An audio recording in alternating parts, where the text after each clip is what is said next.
Hello, English learners, and welcome back to Podcast English Learning for our 49th episode. I'm Alex. And I'm Aurora. It's Friday, August 1st, the end of another busy work week. So for today's lesson, we recommend using headphones to help you focus on the language that defines the modern workplace, business idioms. Today, we are diving deep into the world of professional English idioms. These are the colorful, figurative phrases that you hear all the time in meetings, emails, and conversations with colleagues. Understanding and using them correctly is a key step to sounding truly fluent in a business environment. That's so true. Using a well-placed idiom can make you sound more confident, more natural, and more culturally aware. It shows that you understand not just the words, but the culture of the English-speaking workplace. In this very detailed masterclass, we will give you a complete guide to the most essential business idioms. We're going to have a conversation about a challenging project at work, which will be packed with these natural expressions. After our conversation, we will have an extensive language takeaway section to define and give examples for each idiom. In our strategy corner, we'll discuss when and how to use idioms appropriately, and of course, we'll feature one of our amazing listeners in our comment spotlight. This is your complete guide to the language of the modern office. Let's get started. Hey, Aurora, how is the big Phoenix project coming along? I heard there were some challenges this week. Oh, don't even ask, Alex. It's been a real uphill battle. The client changed a major requirement at the last minute, so we had to go back to the drawing board with the entire design. Oh no, that's a nightmare. Going back to the drawing board at this stage must be very frustrating for the team. It is, but the team is great. For the most part, we're all on the same page about the new direction. The main problem is the deadline. It's incredibly tight. So you're working against the clock. Exactly. We're trying to find a creative solution to really think outside the box, but it's tough. I'm worried that we might have to cut corners on the testing phase to meet the deadline, which I really don't want to do. That's a difficult position to be in. It sounds like a real catch-22. Either you miss the deadline or you compromise on quality. That's exactly what it is. I need to talk to the client, but I don't want to step on anyone's toes in the sales department by promising something we can't deliver. That's a smart move. It's important to see the big picture here. Rushing and delivering a poor quality product could damage the long-term relationship. This is about playing the long game. You're absolutely right. Thanks for the perspective. I think I'll touch base with the sales director on Monday morning to make sure we're all in the loop before I speak to the client. We need to get the ball rolling on a new plan. That sounds like a solid plan. And we're back. That conversation, while about a stressful project, was full of incredibly useful business idioms. It was. And now it's time for our comment spotlight. This week, we're giving a shout out to a listener named Visual Learner, who left a comment on our video about describing places. They wrote, "Your strategy of using all 5 senses was a game changer for me. I described my favorite beach to my English-speaking friend, and for the first time, I think they really understood why I love it so much. Thank you." Visual learner, that is wonderful to hear. We are so glad the 5 senses strategy helped you paint a more vivid picture with your words. That is the true power of descriptive language, and we're thrilled you had such a great experience with it. Now, let's break down all the key idioms from our dialogue. It's time for the language takeaway. Let's categorize them by theme. First, project management idioms. When you have to start a project all over again, from the beginning, you go back to the drawing board. To start a new project or activity, you get the ball rolling. And if you do something with less care or money than you should in order to save time, you cut corners. This usually has a negative connotation. Next, communication and teamwork idioms. If everyone on a team has the same understanding or opinion, you are all on the same page. To make a brief contact or have a short conversation with someone, you touch base. For example, let's touch base next week to discuss our progress. To keep someone informed about the latest developments, you keep them in the loop.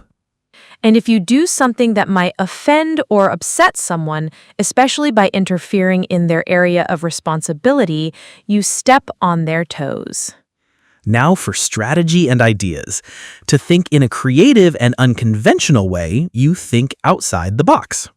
The overall perspective or most important aspects of a situation, rather than the small details, is the big picture. And thinking about long-term results instead of short-term gains is called playing the long game. Finally, problems and challenges. A very difficult struggle is an uphill battle. For example, getting the new law passed was an uphill battle. And a catch-22 is a frustrating situation in which you cannot win. No matter what you do, you are stuck. For example, I can't get a job without experience, but I can't get experience without a job. It's a catch-22. This is a huge amount of vocabulary, but these idioms are used every day in the business world. Now, let's move on to our strategy corner. Today, we're going to discuss the important question of when and how to use business idioms appropriately. This is a key point. Strategy number 1, know your audience. If you are in a meeting with many different countries who are all non-native English speakers, using too many complex idioms can cause confusion. In these situations, clear and direct language is often better. Strategy number 2, don't overdo it. Using 1 or 2 well-placed idioms in a conversation can make you sound fluent and natural. However, if you try to use an idiom in every single sentence, it will sound forced and unprofessional. Moderation is key. Strategy number 3, understand the formality. Some idioms are perfectly fine for a formal presentation, like the big picture. Others are much more informal and are better for conversations with colleagues you know well, like a pain in the neck. Pay attention to the context where you hear native speakers use them. And strategy number 4, confidence is key. If you are not 100% sure what an idiom means or how to use it, it's better not to use it. Using an idiom incorrectly can be more damaging than just using simple, direct language. Start with a few that you are very comfortable with. Excellent advice. Now let's build your fluency by looking at some more essential business phrasal verbs, which are close cousins of idioms. Welcome back to Fluency Builder. When you need to investigate a problem or a comment, you follow up on it. Thank you for your feedback. I will follow up on this with the technical team. When you create a formal document like a contract or a proposal, you draw it up. Our legal team will draw up the contract next week. When a manager gives their formal approval for something, they sign off on it. I can't start the project until my manager signs off on the budget. When you agree to accept a new task or responsibility, you take it on. She's going to take on the role of project manager. And when you work so hard that you become exhausted and lose motivation, you burn out. He was working 80 hours a week and eventually just burned out. These phrasal verbs are essential for the workplace. Now, you are ready. Let's listen to our full conversation one last time. Hey, Aurora. How is the big Phoenix project coming along? I heard there were some challenges this week. Don't even ask, Alex. It's been a real uphill battle. The client changed a major requirement at the last minute, so we had to go back to the drawing board with the entire design. Oh no, that's a nightmare. Going back to the drawing board at this stage must be very frustrating for the team. It is, but the team is great. For the most part, we're all on the same page about the new direction. The main problem is the deadline. It's incredibly tight. So you're working against the clock? Exactly. We're trying to find a creative solution to really think outside the box, but it's tough. I'm worried that we might have to cut corners on the testing phase to meet the deadline, which I really don't want to do. That's a difficult position to be in. It sounds like a real catch-22. Either you miss the deadline or you compromise on quality. That's exactly what it is. I need to talk to the client, but I don't want to step on anyone's toes in the sales department by promising something we can't deliver. That's a smart move. It's important to see the big picture here. Rushing and delivering a poor quality product could damage the long-term relationship. This is about playing the long game. You're absolutely right. Thanks for the perspective.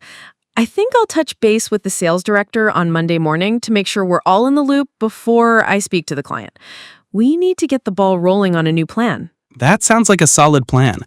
And that brings us to the end of our masterclass on business idioms. We covered a huge number of very common and useful phrases today, from project management terms like getting the ball rolling to communication phrases like being on the same page. The key takeaway is that business English is about more than just being formal. It's also about using these colorful, idiomatic expressions to build rapport with your colleagues and show that you understand the culture of the workplace. Now, for your homework, we want you to practice. In the comments section, choose one business idiom you learned today and write your own example sentence with it. For example, our team needs to think outside the box to solve this problem. We would love to see your sentences. If you found this lesson helpful, please give it a like and be sure to subscribe to Podcast English Learning for more professional English skills. Thank you for joining us today. Until next time, goodbye. Bye, everyone.